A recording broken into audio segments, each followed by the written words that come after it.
In Toronto, race week literally explodes with color when the downtown parade starts off. At Mosport, bonanza business is forgotten as NBC star Dan Blocker pursues the sport he most admires. Dan's practiced eye is on the competing beauties designed by Bruce McLaren to be driven by Bruce himself and his formidable teammate, Chris Amon. And what about the track itself? Well, this is Mosport, and I'm Bruce McLaren. Now, the only trouble is that you can't really see here just how much up and downhill this track is. It's just like a very windy road through a pretty mountainous sort of district. We start off from the pit and paddock area here with a very short little straightaway. We plunge downhill into turn 1.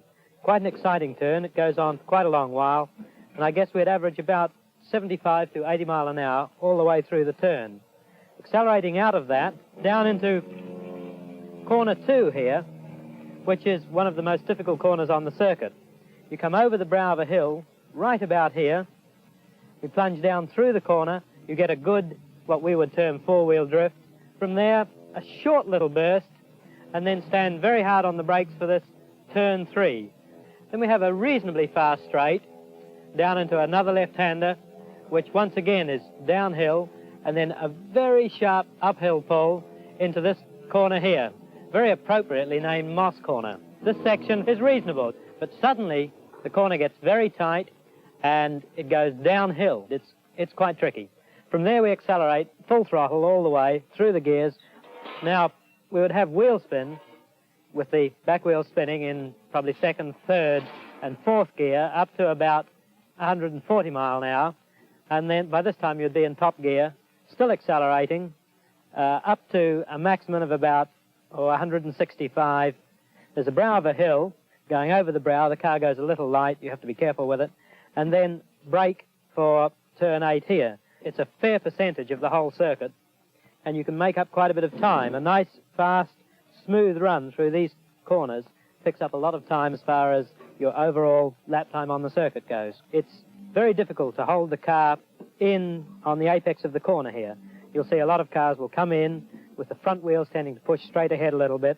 Then they'll come out in a classic sort of sports car power slide out towards the start-finishing line. Looks quite good, in fact.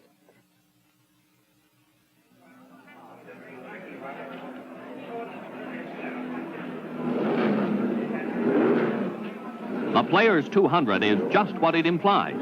2 heats of 100 miles each.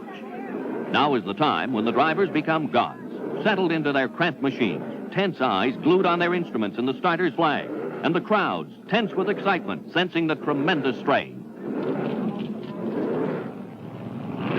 It's a one-lap rolling start led by a pace car. With the control jockeying done, the race is flagged on its way.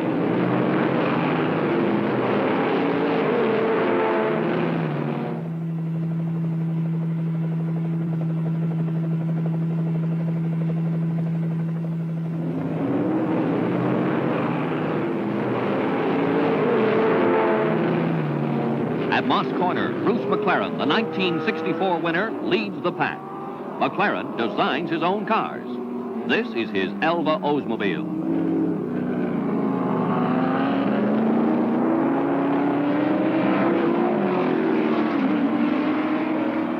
Past the pits, and McLaren is setting a heady pace.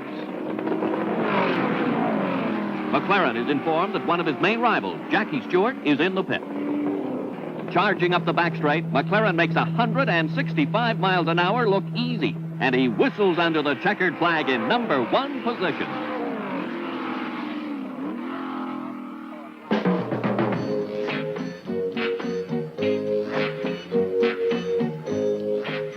The second heat of the Players 200. Bruce McLaren, with a reputation for taking the lead and keeping it, soon had his competitors in a position of trying to catch him.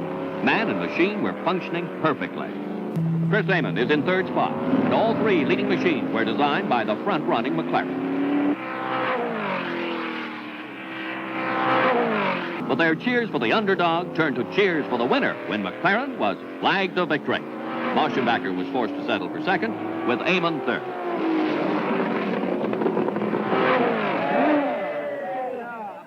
The princess of the players' proceedings gave Bruce McLaren a special award. And J.M. Keith, president of Imperial Tobacco, presented the proud designer driver with the Players 200 trophy.